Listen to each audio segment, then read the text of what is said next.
Hello नमस्ते lovely students of class 10। History के chapter 2 nationalism in India के last topic the sense of collective belonging. इसमें आज हम लोग जानेंगे कि आखिर ऐसा क्या था जिसने भारतीयों को एक साथ इस स्ट्रगल में पार्टिसिपेट करने के लिए प्रेरित किया। तो इससे आपका 5 मार्क्स का भी क्वेश्चन आ सकता है, जैसे कि how people developed sense of collective belonging.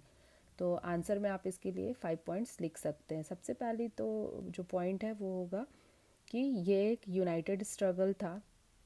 लोग एक साथ आए, लोगों ने अपने देश के लिए देशभक्ति की भावना दिखाई।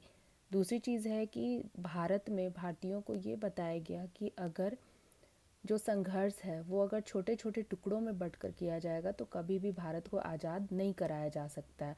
तो इसलिए बहुत ज़रूरी है कि इस संघर्ष में हर एक व्यक्ति मेन स्ट्रीम से लेकर जो कंट्री साइड तक के लोग हैं वो एक साथ अगर पार्टिसिपेट करते हैं तो फिर यहाँ से एक संघर्ष की शुरुआत होगी और जो भारत को आज़ाद कराने के लिए काफ़ी है।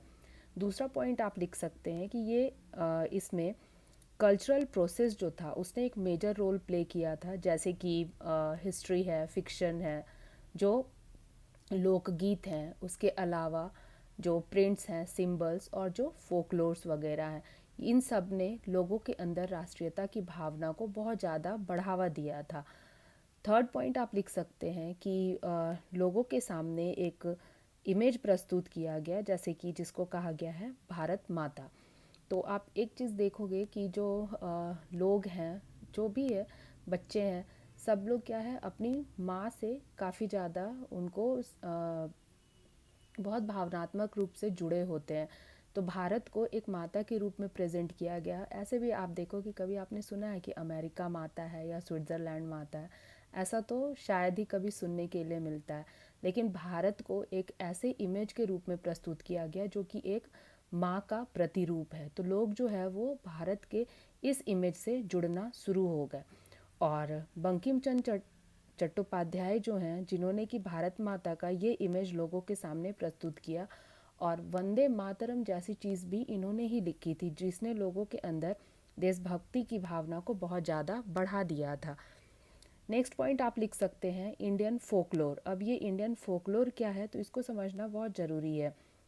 जैसे कि भारत में जो लोकगीत हैं, ठीक है, जो छोटी छोटी कहानियाँ हैं जो कि कंट्री साइड में सुनाए जाते हैं, गाए जाते हैं, तो ऐसे छोटे छोटे नाटक, स्क्रिप्ट, सॉन्ग्स, इसके ज़रिए लोगों के अंदर देशभक्ति की भावना जगाई गई। आपको अगर याद हो तो आपने सुना होगा ये सब सॉन्ग जो है, मेरे देश की धरती, सोना उगले, या फिर आप देखोगे कि वंदे मातरम गाया जाता है, या फिर राष्ट्रगीत गाया जाता है, या मेरा रंग दे बसंती चोला, तो अचानक से देशभक्ति जो है वो बिल्कुल सर चढ़कर बोलने लगती है। या फिर आजकल के बच्चे हो आप सब, तो ऑब्वियस सी बात है कि बॉर्डर मूवीज़ वगैरह देखे होंगे, तो एक अंदर से देशभक्ति की भावना जो है वो काफ़ी प्रबलित हो जाती है।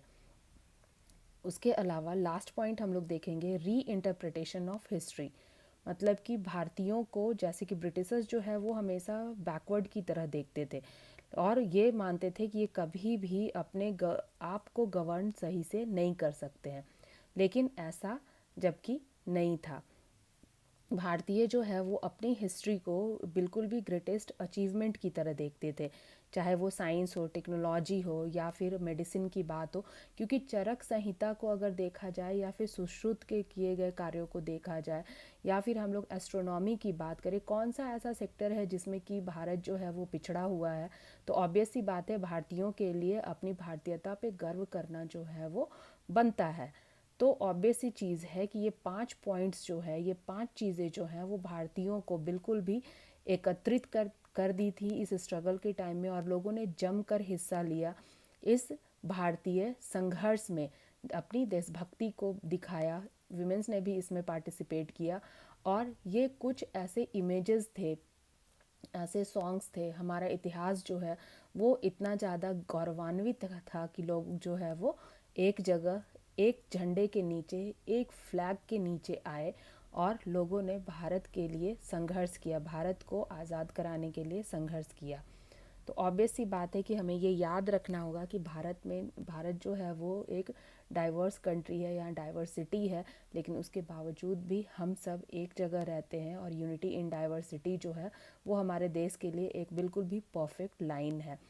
यहाँ पे जो हमारा ध्वज है, राष्ट्रीय ध्वज है तिरंगा, ठीक है, वो हवा के साथ नहीं बहता है। उसको बहने के लिए, उसको लहराने के लिए न जाने कितने ही सोल्जर्स जो है वो अपने प्राणों की आहुति देते हैं। और ये कोई ज़रूरी नहीं है कि आप सिर्फ बॉर्डर पे जा कर के जान दे दीजिए या फिर देश के लिए शहीद हो तभी आप देशभक्त कहलाएंगे।